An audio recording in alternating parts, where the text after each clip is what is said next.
Hello again to all my friends. I'm glad you came to play. Our fun and learning never ends. Here's what we did today.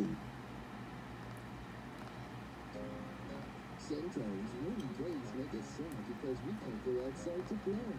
But there are lots of things you can do indoors to have fun. Have you ever pretended to come out and tell stories?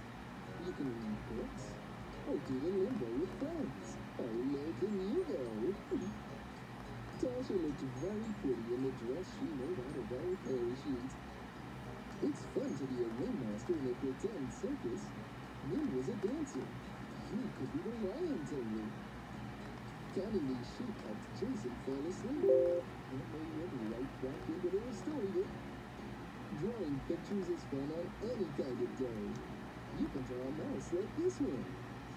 Maybe when the rain slows down, you can go back outside under a big umbrella with friends you know. And remember, I love you.